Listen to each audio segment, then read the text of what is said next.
Hello world and welcome to Elevated Intuition.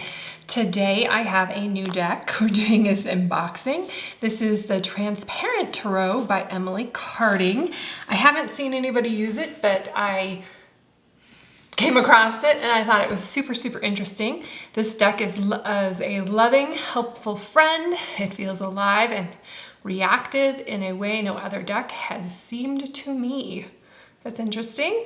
And the sheer brilliance of layering the meanings provides an accuracy, depth of insight, and clarity I would not have believed. And that's why I wanted to get it, because it is transparent and you like layer the cards so you kind of read them all together, which I thought was really cool because each card has so many different meanings. And then when you layer, when you read them together, it kind of lets you know what meaning it's supposed to have. And then this brings that to a whole nother level. So here's a transparent sheet to kind of, I guess, show you, ooh, what's going on. They're not messing around here with the book. All right. Okay. I'm going to be doing so wow, this is that's a hefty book. Maybe doing some reading. And then comes with a cloth for it. So I guess I can change my background from black to white if I want to. And let's look at the cards. So this is a cool box too. Just has room for everything. Let's put that over here. Oh, wow. Okay.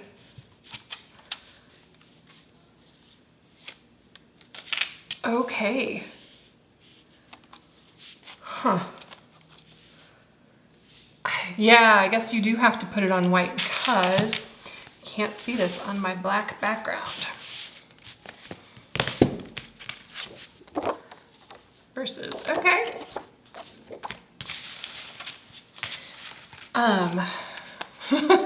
You can't tell what they are altogether. This would be the Fool. Aha, so it's got the 0 here so that I can figure out what it is. Yeah, I'm gonna be doing a lot of reading up on this one to figure out what is what. And it does have a 1 here, so for the Magician. 2 here. Wow, okay. I think, yeah, this is gonna be very interesting to use.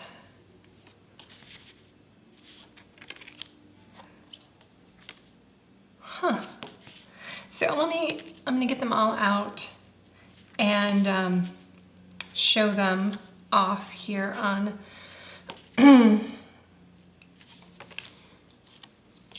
on this.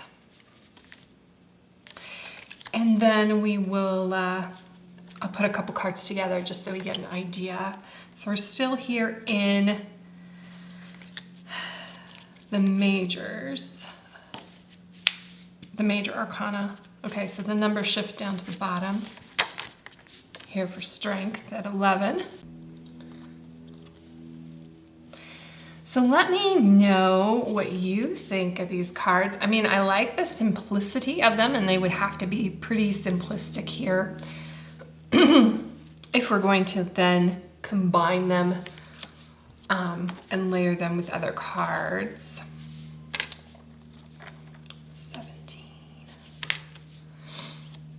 Okay, this is interesting. Okay, so here's the moon, and here's the sun, and then this is what it looks like when they are layered. Huh. And I pulled these two out together too.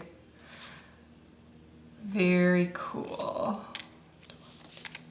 So that was the World. And then we get into the Wands.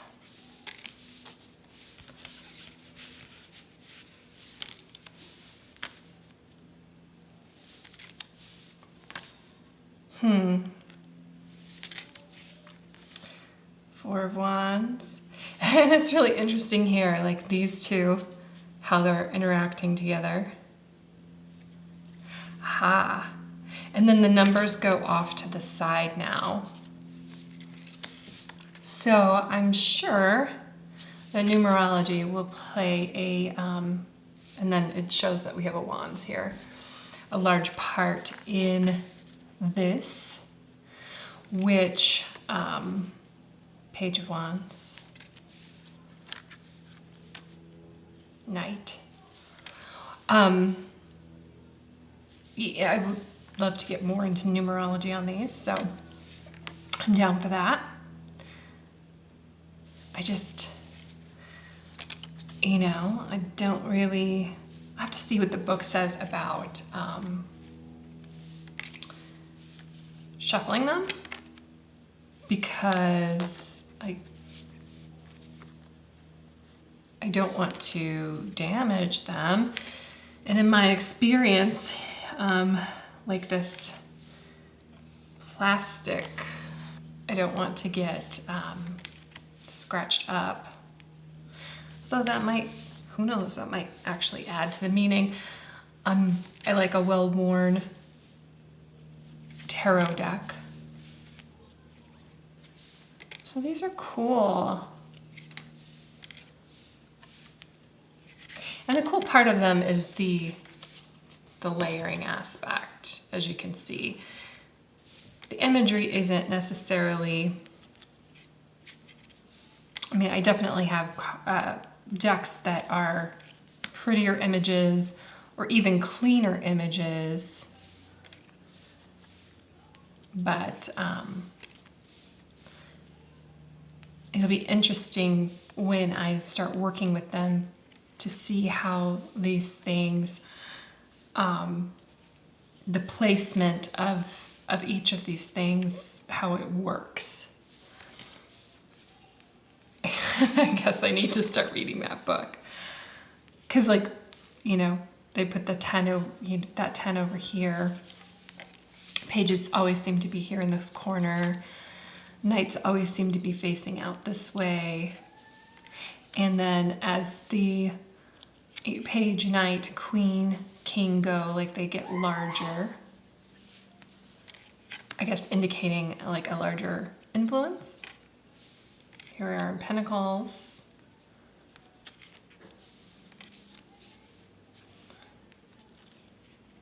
Three of Pentacles is interesting because, you know, you're working with other people here, and I guess like definitely kind of relies on, you know, what the other card is for that meaning. So, which is kind of the point, right? The Six of Pentacles does have two people on it. Huh.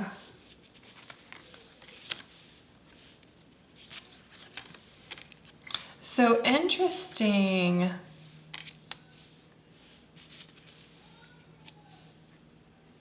Very cool. So that is what this is. And I guess I'm just gonna have to, okay, so let's randomly pull, gosh. Let's randomly pull a couple cards here. Watch, it's gonna say, don't do that. Okay, so King of Pentacles. Let's do 3 cards. Oh, sorry. Going on with a hot mess here.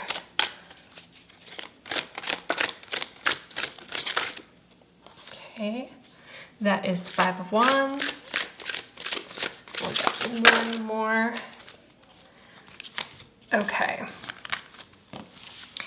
And that is the 8 of Swords. So